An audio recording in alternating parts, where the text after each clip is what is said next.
मेगन गोसा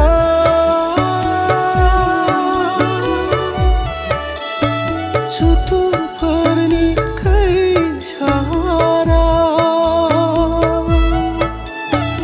गोग्लैफ्रांगारना खुलुमबाय रायजो राजा नोंथांमोन दिनैहाय मोनसे भिडिअ फुटेज आरो भिजुएल जिहेतु जाय भिडिअआ दिनै गोबां खौरां बिजोङावबो गोसारदों लोगोसे आरो जाय व्यक्तिफोर बै व्यक्तिफ्राबो आंनो भिडिअखौ हरदों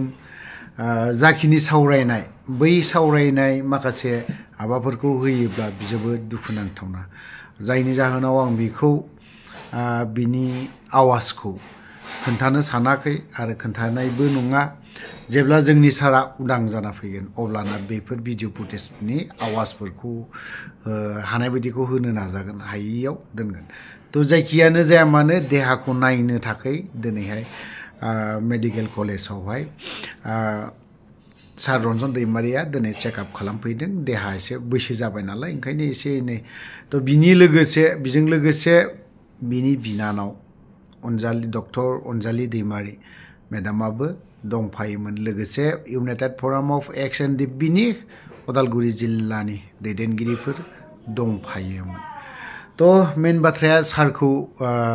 सारनि महर मोखांखौ नुनानै गोसोखांफिनदों सारा जेब्ला हारिनि बाथ्रा बुङो नांनायनि बारै माखासे बाथ्राफोरखौ बुङो बैफोरखौ रोमै रोमै गोसोखांदों जों बे सारजों सोलोंजानो मोनदों आरो बियो फोरोंदों आंल' नङा जायफ्रा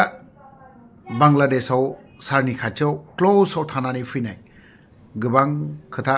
सावरायनो गोरों जाबोदों आंल' नङा आंनि अनगायैबो जायफ्रा गोरोंमोन बै व्यक्तिफ्रा एसेब्लाबो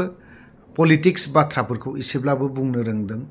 जोंनो जुदि एसे एनै जाबादा जा थौले मेलेमखौ लानानै जोंनो एसे एनै बाथ्राखौ बुंनो रोंदोंब्ला जा एसे हादों आं दाबो बुंगोन सार रन्जन दैमारिनि अननायाव दिनै आं बेखिनि हारिनि बाथ्राखौ साननो रोंदों आरो एसेब्लाबो साननो हादों आरो सार रन्जन दैमारिनि अननायावनो हारिनि खामानि एसेब्लाबो मावबोनो हादों आरो सारनि दैदेननायावबो ना फेमिलि मेनटेन खालामनायाव बा न'खरनि मेनटेन बा जानाय मानाय एभ्रिथिं बिनि फारसेबो गोबां बाथ्रा बुङो जों सारखौ जेब्लायबो बावनो हानाय नङा गुबुन दोलोआव थांनाय मानाय बेफोर आलादा सेप्टार सोरबाया UPPLआव थांगोन सोरबा BPFआव थांगोन सोरबा कंग्रेस थांगोन सोरबा AJP बायदि रोखोमाव थांगोन जों बे सेप्टारखौ बुंनो थाङा थ' मेन दुखुनांथावनासिना नैबेनो जों दिनै गथ' गथायजों दिनै एग्जाम जोब्बाय गथ'फोरनि मोखांखौ दान्दिसे समब्लाबो ओंखाम खबसे मोजाङैब्लाबो जानो हादों मोनदों नाथायबा मा दिनै सार रन्जन दैमारिनि बेलायाव ओरैबायदि दुखुनांथावना बुंबाबो बुंख' हाया दिनै सोरबाया बुंनो हागौ सिम्पोल रावावहाय नोंनो बर'ना लायदो नों मानो थाबायाखै नों मानो मावाखै ना बेफोरबायदि बाथ्राखौ जोंनि माखासे कमेन्ट सेक्सनाव लिरना हरनो हागौ नाथायबा बिनि कन्ट्रिबिउसन ना बिनि जाखिनि साननो गोनाङा बिसोर गावनि फिसा सानै दं आरो बिसि दं माबे हालोदाव दं माबे टेनसनाव दं गावनि खोथाखौ साना लाफानो बिथाङाबो दिनैहाय मोनसे रायजो राजाया माबोरै दं बर' हारिया माबायदि दं बेखिनि बाथ्राखौ नों थां बै थां सोरबायानो थां बे सोदोबखौ माब्लाबाबो नागारा जोंनि दैदेनगिरिया दिनै मा आं जायै मायैनो बिराद गोजोनै दं आंनि पावारखौ लुबैफिनदों दिनै पलिटिक्सनि बाथ्रा बुंनो थाङोब्ला माने ओरैबायदि दुरबल ओरैबायदि लेथ्रा गावबा गावनि खोथाखौल' सानग्रा जेबो गैया बर'नि पलिटिक्स बर'नि राजखान्थि नुहुरखानाय जेबो गैया दा बिनि गेजेरावबो गोदान राजखान्थिखौ जोंबो लुबैयाखैमोन दाफिननोखौ बा गोदान राजखान्थिखौ जाफिननांगौ जोंबो लुबैयामोन जोंनि बर'नि गेजेरावनो जा राजखान्थि मोननै दं बे राजखान्थि मोननैयानो मोजाङै सालायनांगौ आरो जों बर' रायजो राजानि जेसेबां दुखु दाहा खैदां खैफोद बेफोराव गसंनांगौ आरो लोगोसे जायफ्रा दिनै नांनानै फैनाय बेफोरखौ दिनैहाय जोंनि बर'नि दैदेनगिरिफ्रानो मा खालामनांगौ बरननांगौ बा उदां खालामना होनांगौ माजों हायो माजों हाया जेरैखि जायाब्लाबो दिनैहाय रनजित बसुमतारीमोन बायदिया हारिनि थाखाय नांबोनाय हारिनि बाथ्रा सिन्था खालामग्रामोन बिथाङा दिनैहाय मा बाथ्राखौ बुंदों मैयानि मोनसे स्टेटमेन्टआवहाय जायफोर दिनै एनायै नांना थानाय बिसोरनो थाखाय जों खरस हरनाया बहानिफ्राय फैदों बहानिफ्राय मादों गोबां बाथ्रा बुंदों बे लाजिथाव बाथ्रा बे खोथाखौ बिसोर बुंनो समाया माब्लाबाबो दिनै रन्जन दैमारिनि बाथ्राखौ जुदि सानदोंबा रन्जन दैमारिनि न'खरनि फेमिलिनि बाथ्राखौ सानदोंबा जों उदां जानायनि खोथाखौ एसे साननांगोन रन्जन दैमारिनि फेमिलिया गथ' गथायनि खोथाखौ दिनै साननांगोन दिनै सोर साननांगोन गबिन्द चन्द्र बसुमतारीमोन बायदिया दिनै बेफोरबायदि मानसिया जुदि बिनि जायगायाव जुदि गबिन्द चन्द्र बसुमतारीया जानायमोनबा मा जागौमोन बियो गाबनानै खानाय दारि लावफबजोबना जिरायनानै थाबाय थागौमोन हारिनि खोथाखौ बे जायनि जाहोनाव दिनै बै समाव जेब्ला कन्टिनिउनो नांलांबाय थानायमोन अब्लानि समाव दार्जिलिंआव जेब्ला हमजादों अब्लानि समाव बियो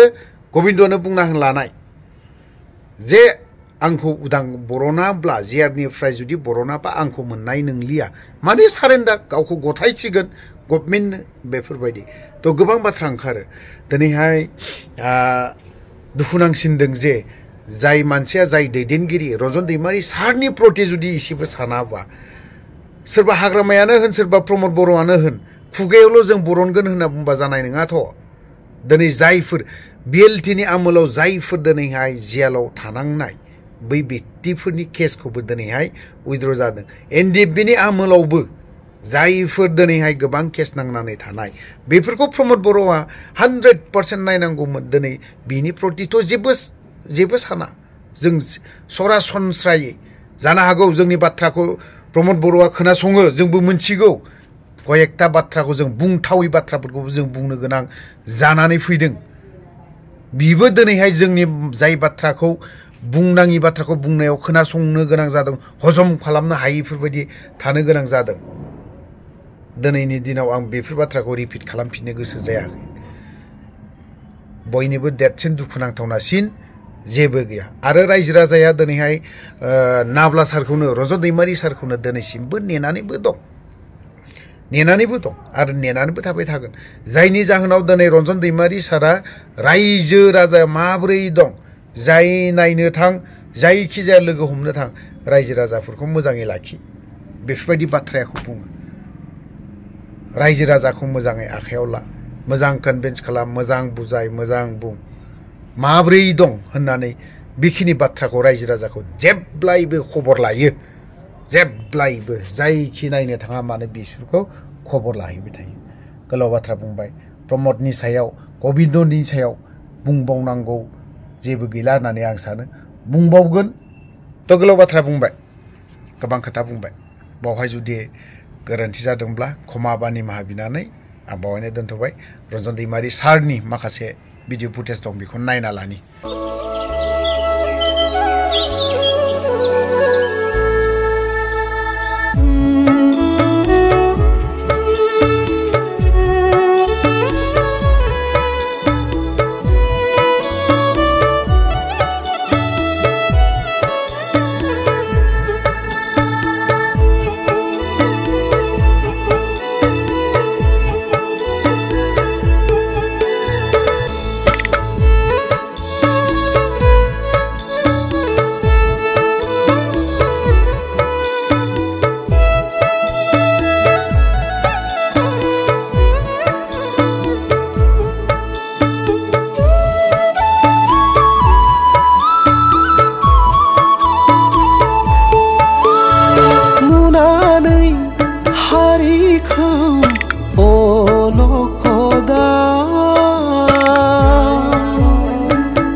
बारसोमदोंमोन जोङो बयबो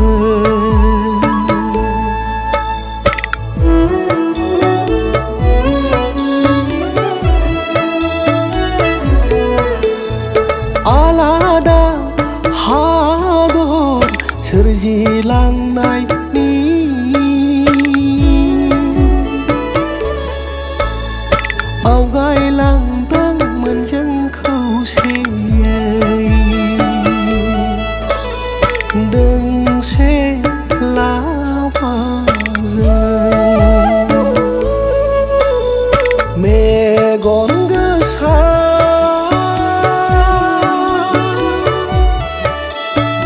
सुथुरफोरनि खैसारा गोग्लैफ्रांगारना सहैया गोसैजों बै थांखिया सहैया गोसैजों बै थांखिया दिनैनि बे निजोम बुब्लियाव गोसोखाङो